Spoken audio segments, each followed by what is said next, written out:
माटी माटी भी ओडिया आम संस्कृति। रोग केतेबेले जे काहाकू आसे किछि जणा न थाए। रोगरे पीड़ित रोगी जे जानी थाए रोग केते कष्ट और जंत्रणादायक, किंतु अनेक गुड़िए स्वेच्छासेवी अनुष्ठान गुड़िक रोगी पाखरे पहुंची तांको सुख दुख पचारि बुझंती, तांकु कुहंती आपण एका नुहंती, आपणक सहित आमे अछु, आपणक कंटकित रास्तार आमे मध्य पथिक साजिबु। से भली जड़े कैंसर पीड़ित को राशन सामग्री प्रदान करिसेंती विपदर बंधु परिवार चैरिटेबल ट्रस्ट। जाजपुर जिला रसुलपुर ब्लॉक अंतर्गत राहंबा ग्राम पंचायत ढियो कुरांस ग्रामर कैंसर पीड़ित शंभु प्रसाद दास को राशन सामग्री प्रदान करा जायतिला एवं किछि आर्थिक सहायता मध्य प्रदान करिसेंती विपदर बंधु चैरिटेबल ट्रस्ट। एही कार्यक्रम रे कोषाध्यक्ष भगवान दास, संपादक गोपाल पात्र, प्रतिष्ठाता निहार रंजन आचार्य, उपसभापति रवींद्र मिश्र, डॉक्टर बसंत कुमार पंडा, सांगठनिक संपादक ज्ञान रंजन रथ, प्रवासी मल शिवराम नंद, कुलमणि राउत, मानस मल्लिक, विद्याधर साहू, धनेश्वर बारिक, बसंत पात्र, संतोष दास, सुमंत शेखर रथ, बसंत पात्र, मनोज जेना सहित स्थानीय सरपंच मध्य उपस्थित रही बेस सहयोग करथिले। ब्यूरो रिपोर्ट, प्रतिमा टीवी ओडिया। मु गोपाल चरण पात्र, विपदर बंधु चैरिटेबल ट्रस्ट संपादक। आम्भे जाजपुर जिलार रसुलपुर ब्लॉकर ढियो कुरान स्थित चंदनेश्वर पीठ पाखे बर्तमान उपस्थित।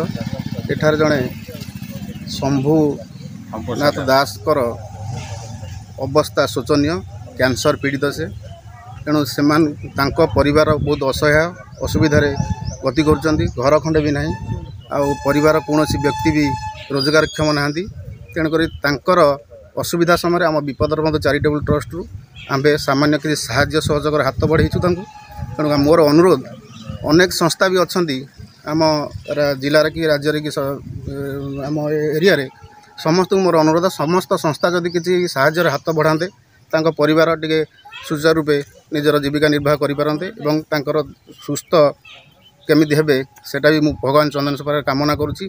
किंतु समस्त चैरिटेबल ट्रस्ट प्लस सरकार तरफ जदि किसी सहयोग सहानुभूति तांको प्रति आसंता ताले से तांका देह सुस्थ हो जाता, तांका परिवार भी भलरे टिके चली पारन्ते। एतिक कहि वक्तव्य। जो विपदर बंधु परिवार चैरिटेबल ट्रस्ट प्रतिष्ठाता, आज आम कुरांस ग्रामर शंभु प्रसाद दासकर कैंसर होली आम खबर पाई आसचु, राशन और आर्थिक सहायता प्रदान करने सबु स्वेच्छासेवी संगठन मान को अनुरोध करुच्ची।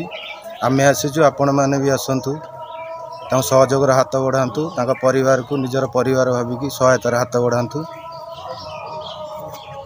रवींद्र कुमार मिश्र, विपदर बंधु परिवार चैरिटेबल ट्रस्टर उपसभापति भाव में कार्यरत। आज आम कुरांसर जैनिक व्यक्ति जे कि कैंसर रोग पीड़ित, गृह को आम सेवा कार्य निमित्त आसलु। से जड़े निसहाय असहाय व्यक्ति, अस्त्रोपचार होती बहुत असुविधा भितर से कालातीपात कर विपदर बंधु परिवार जेहेतु आम जाजपुर जिला केवल नुहे सारा ओडिशा रे विभिन्न स्थान में सेवा प्रदान करी अनेक कृतित्व अर्जन कर अनेक प्रशंसनीय कार्य कर दृष्टिकोण आम आज किसी आम अनुष्ठान तरफ साहाय्य और सहयोग प्रदान करने आम आज ये गृह उपस्थित अच्छु।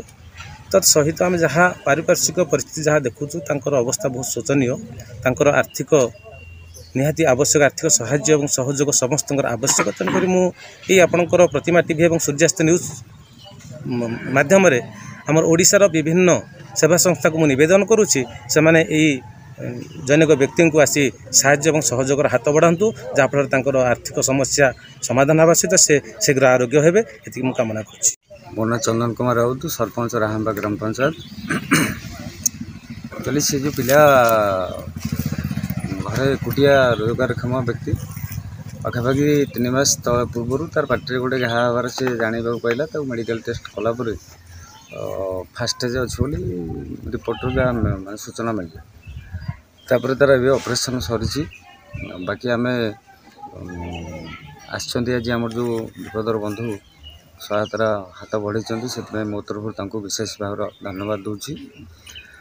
सरकार योजन आम ए जो अंत्योदय गृह योजन ତାଙ୍କୁ କାର୍ଯ୍ୟାଦେଶ ଆଜି ବି ଦିଆଗଲା। ତାଙ୍କୁ ମୁଁ ନେଇକି ଯାଇଥିଲି ମୋ ସହିତ ଯାଇଥିଲେ। ତା ସହିତ ବିଧାୟକଙ୍କ ସହିତ ବି ଆଜି କଥା ହେଇଛି। ସେ ପୂର୍ଣ୍ଣ ମାତ୍ରାରେ ସହଯୋଗ କରିବେ ବୋଲି ମଧ୍ୟ ମୋତେ ପ୍ରତିଶ୍ରୁତି ଦେଇଛନ୍ତି। ଅପରେସନ୍ ତାଙ୍କର ପ୍ରାଇଭେଟ୍ ହସ୍ପିଟାଲ କିମ୍ବା ଗଭର୍ଣ୍ଣମେଣ୍ଟ ହସ୍ପିଟାଲ କେଉଁଠି ସ୍ଥିର ହୋଇନି, ଯେହେତୁ ଯିବା ଆସିବା କରିବା ପାଇଁ ତାଙ୍କ ପାଖରେ କିଛି ସମ୍ବଳ ନାହିଁ। ରୋଜଗାରକ୍ଷମ ବ୍ୟକ୍ତି, ସେ ଏକୁଟିଆ, ଛୋଟ ଝିଅ ତାର ଗୋଟେ। ସେଥିପାଇଁ ଆମେ ଭାବୁଛୁ କିଛି ତାକୁ ସାହାଯ୍ୟ ସହଯୋଗ ସମସ୍ତଙ୍କୁ କହିକି ଯଦି ସମସ୍ତେ ଟିକେ ସହଯୋଗର ହାତ ବଢ଼ାଇବେ, ନିଶ୍ଚିତ ଭାବରେ ତାର ପରିବାରଟା ବଞ୍ଚିଯିବ। କମ୍ ସେ କମ୍ ସେ ଟ୍ରିଟମେଣ୍ଟ ତ ଜାରି ରହିବ। ସରକାରଙ୍କ ଯାହା ଅଛି ଆୟୁଷ୍ମାନ ଯୋଜନା ହେଉ, ବିଭିନ୍ନ ଗୋପବନ୍ଧୁ ଯୋଜନା ହେଉ, ସେ ମାଧ୍ୟମରେ। କିନ୍ତୁ ଭରଣ ପୋଷଣ ବର୍ତ୍ତମାନ ଯେଉଁ ଯେତେ ଦିନ ସେ ଟ୍ରିଟମେଣ୍ଟ ରହିବ, ତା ପରିବାର ପ୍ରତିପୋଷଣ, ତା ସହିତ ତା ପିଲାର ପାଠପଢ଼ା, ଏସବୁ ପାଇଁ ନିହାତି ଅର୍ଥର ଆବଶ୍ୟକତା ରହିଛି। ଯାହାକି ଆମେ ଆଶା ରଖୁଛୁ ନିଶ୍ଚିତ କୌଣସି ସହୃଦୟ ବ୍ୟକ୍ତି ତାଙ୍କ ସହଯୋଗର ହାତ ବଢ଼ାଇବେ। ଆଉ ନିଶ୍ଚିତ ଭଗବାନ ତାଙ୍କର ମଙ୍ଗଳ କରିବେ, ତାଙ୍କ ଭବିଷ୍ୟତ ସୁଧୁରିଯିବ।